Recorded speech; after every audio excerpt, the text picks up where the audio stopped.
Halo kawan, masih di Kawan Laut. Ya, lama tak jumpa kawan, lama tak jumpa. Wah, ada yang baru di kawanku. Nah, kali ini kita akan melakukan pengetesan kawan ya. Pengetesan unit Samyung SAR 16 kawan ya. Bagaimana prosedur dari pengetesan ini kawanku ya? Jadi, kita akan sama-sama belajar kawanku ya. Nah, untuk speknya sendiri, di Samyung ini, dia main di frekuensi seperti di ICE ya kawan ya, 161.975 dan 162025. Oke. Dan memiliki power sekitar 1 watt kawanku ya. Jadi untuk sel ICE ini mampu bertahan sekitar 96 jam pada kondisi transmit kawan, dan harus dilakukan penggantian baterai setiap 5 tahun atau sebelumnya. Banyak sekali kawanku ya. Nanti bisa dibaca-baca di sini bagaimana cara pemasangannya dan penggunaannya. Di sini bisa dilihat kawanku ya. Keterangannya buat extension full sampai sekitar 1 meter, 2 kurang lebih. Ini bukan mounting buat dipasang di kapal kawanku ya. Dan juga untuk spesifikasi lainnya atau kondisi lainnya itu di sini ada case baterai, ada fix mounting, fix bracketnya. Nah ini untuk cap untuk penutup pengetesnya. Nah yang sebelah sini kawanku ya. Bentar kawanku ya. Nah sebelah sini kondisi darurat benar-benar terpakai, nanti bisa dibuka lalu tekan tombol on untuk transmitnya gitu. Nah ini sebelum melakukan pengetesan, kawan wajib memastikan ya kawan ya. Untuk memastikannya tekan tombol sekali, tombol tes sekali. Nah kalau bip 3 kali berarti tes itu pas. Ini untuk indikator juga kawan ya. Jadi bipnya ini bisa untuk indikator kondisi baterai full juga 3 kali, terus posisi sekitar 60% itu 2 kali, dan posisi sekitaran 1% atau berapa persen di atas 10% itu 1 kali bip ya. Dan kalau misalkan tidak ada suara itu berarti kondisinya error atau baterainya habis kawan ya. Nah di iSat ini mereka memiliki ID kawan ya. Yang ID akan masuk ke list ICE. ID-nya seperti ini, dan setiap saat ini berbeda-beda ID-nya kawanku ya. Oke kawanku, gimana sih cara pengetesannya? Wah langsung saja nih kita harus coba nanti kawanku ya. Prosedur pengetesannya nanti bisa baca manualnya untuk lengkapnya kawanku ya. Nah, prosedurnya kurang lebih seperti ini kawanku ya.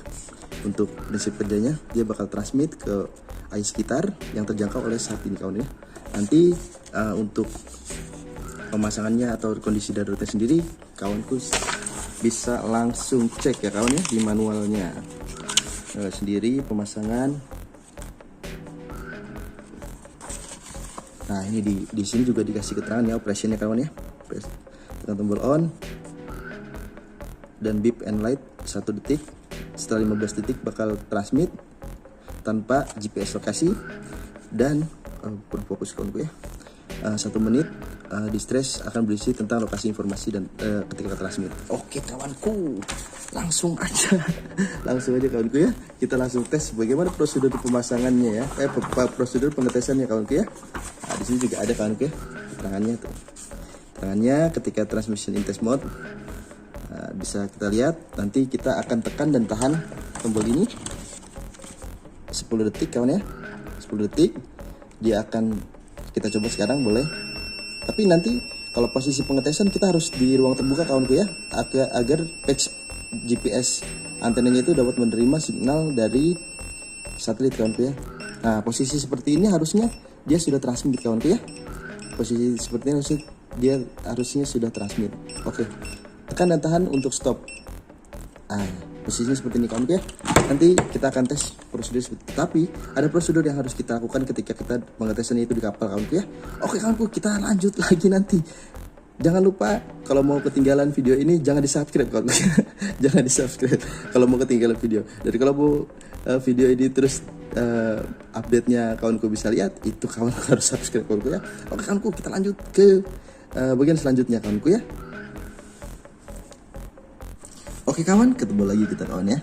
Nah untuk pengetesan di kapal kawan wajib kurang lebih melakukan hal seperti ini kawan ya. Pertama, untuk pengetesan di area kapal kita harus short di list ICE ini di jangkauan yang paling terdekat kawanku ya. Jadi kita cari yang 0,0 nautical mile karena kita pengetesannya di sekitar kapal kawan ya. Yang kedua, kawan itu harus, kalau misalkan kawan menggunakan ICE kelas A, kawan harus mengset atau membuat broadcast message ya kawan ya. agar kapal-kapal sekitar itu gak kaget kawan ketika kawan itu melakukan pengetesan SAR 16 ya kawan ya. Kita bisa masuk, nah kebetulan ini unitnya ICE sambung juga kawan ya. Kita masuk ke message. Setelah itu kita buat new message. Nah di sini kita set broadcast kawanku ya. Sebentar kawan, ini tidak terlalu fokus kawanku ya.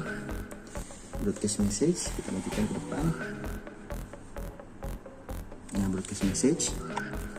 Lalu kawan bisa isi pesannya itu tes atau enggak mohon izin tes. Wah ini waktu videonya mungkin agak panjang kawanku ya, sambil ngudut-ngudut bisa kawan.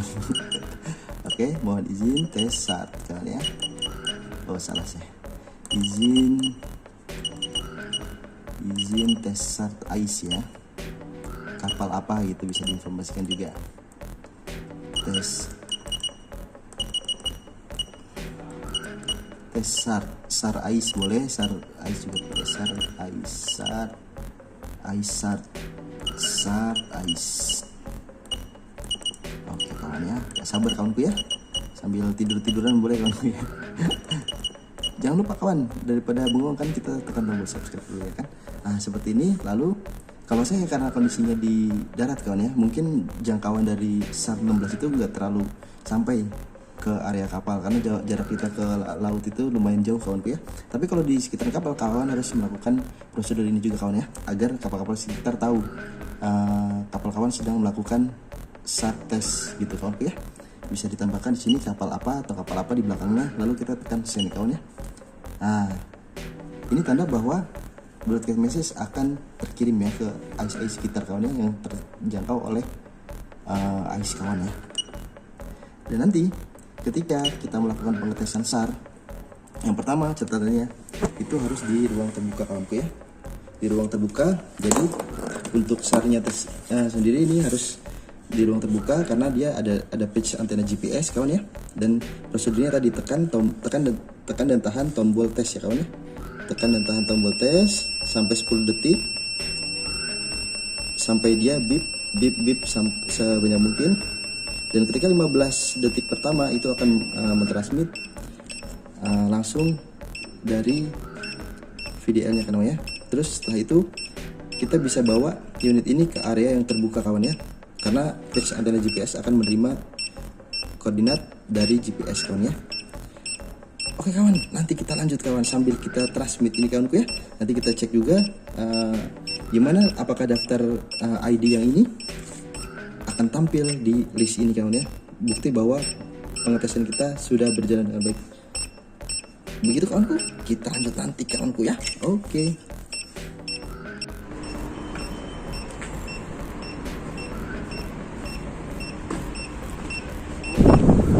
Oke kawan, ini dia kawan proses pengetesan.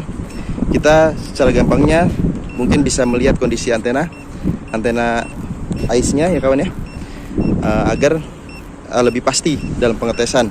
Dan kita harus bertahan dulu sekitar kurang lebih 1 menit untuk memastikan bahwa si SAR ini bisa menerima sinyal GPS dan menghitung koordinat dari lokasi unit ini kawan ya. Nah ini bukti bahwa selesai pengetesannya, dia sudah berjalan dan sudah menerima di posisi akhir dari pengetesan. Kita akan melakukan pengetesan lagi. Caranya kurang lebih sama kawan ya. Tekan dan tahan selama 10 detik. 10 detik sampai transmit seperti tadi. Udah masuk ya? Oke, berarti kawan saya udah informasikan bahwa ID sudah terdeteksi oleh ICE karena kita mengetesnya secara langsung dan kita bisa cek langsung gimana kondisinya di ICE. Oke kawanku. Oke kawan, ini adalah ID SAR yang terdeteksi oleh ICE kita. Kita bisa cek dengan enter. Nah ini untuk data-datanya seperti ini kawan ya. Dan akan menampilkan koordinat karena kita tadi pengetesannya posisinya di luar, jadi benar-benar terhitung oleh patch antena GPS yang ada di SAR tersebut. Nah kita bisa melihat lokasinya dengan menekan tombol plot. Nah kurang lebih karena jaraknya dekat dengan ICE yang terpasang. kurang lebih sama kawanku ya. Nah, dan harusnya ID-nya juga sama ya kawan ya. Jadi ID yang terbaca di list AIS itu harusnya sama dengan yang ada di SAR. Kawanku ya. Ini ID-nya, yang di AIS pun sama kawan ya. Nah, seperti itu. Oke kawan, dan pastikan penggantian dari baterai dari SAR ini menggunakan standar Samyang kawan ya. Standar Samyang setiap 4-5 tahun sekali. Untuk baterainya seperti ini. Kalau kondisi baterai yang asli kurang lebih tampilan seperti ini kawan ya. Ada tampilan seperti ini, diganti setiap 5 tahun sekali. Oke, gitu aja kawanku ya. Jangan lupa klik tombol subscribe kalau mau mendapatkan update video, atau tidak perlu menekan tombol subscribe kalau nggak mau dapat video terbaru kawanku ya. Dan jangan lupa share ke grup kawan-kawan lautmu yang ada di Nusantara, luar negeri dan luar angkasa kawanku ya, agar bisa mendapatkan informasi bagaimana cara pengetesan dari unit SAR 16 atau AIS SAR ini kawanku ya. Wah, ini lumayan bagus ini, merek Samyang. Oke kawanku, sampai berjumpa lagi. Begitu kawanku ya, dadah.